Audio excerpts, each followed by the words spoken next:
তো প্রিয় বন্ধুরা, আমরা চলে এসেছি জিনের 4 নম্বর পার্ট নিয়ে। তাহলে চলুন স্টার্ট করা যাক। টিকটক ভিডিও দেখার এক ফাঁকে হঠাৎ করে জিন খেয়াল করলো ভিডিও আর চলছে না। এদিকে ফেসবুকে ঢুকে সেটাও আর চলে না। এদিকে জিন বলল, ধুরু কি হলো, মোবাইলটা খারাপ হলো নাকি, মেশিনটা নষ্ট হলো নাকি ভিডিওটা চলে না? না, কোনো মানুষকে দেখাতে হবে। কার কাছে যাই?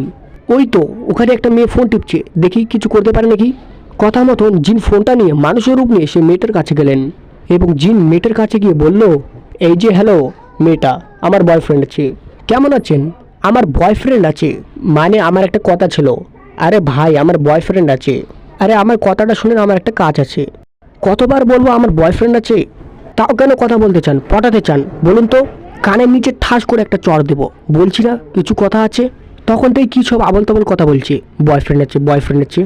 কি আপনার এত বড় সাহস আমাকে থাপ্পড় মারবেন? কে আপনি, কে? আমি জিন, বিশেষ না হলে আমার পায়ের দিকে টাকা। দেখো আমার পা উল্টো। জিনের কথায় মেয়েটা জিনের পায়ের দিকে দেখলো। মেয়েটা বলল, আমি শেষ। সত্যি আপনি জিন? হ্যাঁ, চিৎকার দেবে না বললাম। আমি যা বলবো চুপচাপ শোন। জি বলেন। তুই তো ফোনের বারে সব কিছু জানিস। দেখ তো আমার ফোনটাতে কি হয়েছে। কতক্ষণ থেকে টিকটক ফেসবুক চালার চেষ্টা করছি, চলছে না। ওকে ফোনটা দিন। জিন ভাই, আপনার ফোন তো ঠিকই আছে, আপনার ফোনের এমবি শেষ হয়েছে, তাই তো টিকটক ফেসবুক কিছু চলছে না। এমবি সেটা আবার কি? তাহলে এতদিন থেকে ফোন চললো কীভাবে? আরে জিন ভাই, এতদিন আপনার ফোনে এমবি ছিল, এখন এমবি নাই, শেষ হয়ে গেছে। এই জন্য আপনাকে এমবি ভরাতে হবে। এমবি কোন দিক দিয়ে ভরাবো বলো? ফোনের কোন দিক দিয়ে ভরা হবে সেটা বল।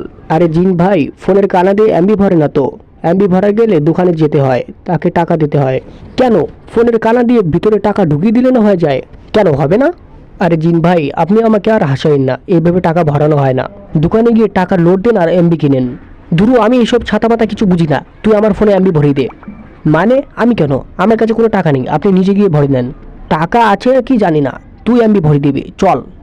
আর যদি আমি এমবি না ভরি দিই তুমি কি করবে? আমি তোর মা বাবাকে বলে দেবো তোর বয়ফ্রেন্ড আছে, তোর প্রেম করিস। এটা কোনো কথা ভাই? আমার কাছে টাকা নেই, আমি নিজেই তো বয়ফ্রেন্ড কাছে টাকা নিয়ে এমবি ভরি। তাহলে তোর বয়ফ্রেন্ডকে বল এমবি ভরে দিতে, নইলে তোর বাবাকে বলে দেবো তুই প্রেম করিস। না, লক্ষ্মী ভাইটা বলে না। চলো আমি এমবি ভরে দিচ্ছি।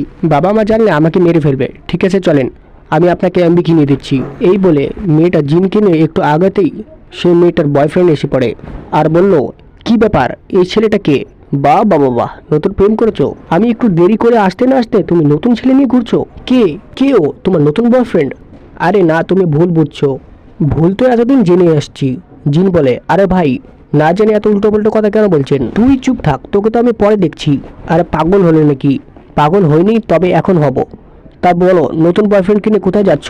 জিন বলে, ভাই আপনি পুরো কথাটা শুনেন, তারপর যা বলার বলেন। তোকে বলছি না চুপ থাক, তোর সাথে কোনো কথা নেই। এই বলে জিনটা ওই ছেলের গালে থাপ্পড় মেরে দিল। তোর এত বড় সাহস, তুই আমাকে থাপ্পড় মারলি? থাপ্পড় মারছি, বেশি কথা বললে ঘাড় মটকাবো। আর যদি উল্টাপাল্টা কথা বলিস তো। আসলে জিন ভাই, সে আপনাকে চিনতে পারেনি, কিছু মনে করবেন না, আমি তাকে বুঝিয়ে বলছি। এই তুমি এদিকে আছো, শোনো। আরে উনি মানুষ না, উনি জিন। জানি না কে বা কারা এই জিনটাকে ফোন কিনে দিচ্ছে আর টিকটক ফেসবুক শিখিয়ে দিয়েছে। আরে তাই নাকি? জিনেরাও টিকটক ফেসবুক চালায়? আরে সেটাই তো দেখছি, ওনার ফোনের এমবি শেষ হয়ে গিয়েছে, এই জন্য আমি যাচ্ছি দোকানে, ভরিয়ে দেবো। এমবি শেষ হয়েছে তাহলে তুমি ভরিয়ে দেবে কেন? দাঁড়াও, বিষয়টা আমি দেখছি। তো আমার প্রিয় বন্ধুরা, পার্ট 5 দেখার জন্য অপেক্ষা করুন। আপনার কি মনে হয় ছেলেটা জিনের হাতে আবার মার খাবে না ফের না? তাহলে দেখা যাবে পার্ট 5-এ। তখনকার জন্য সবাইকে আসসালামু আলাইকুম।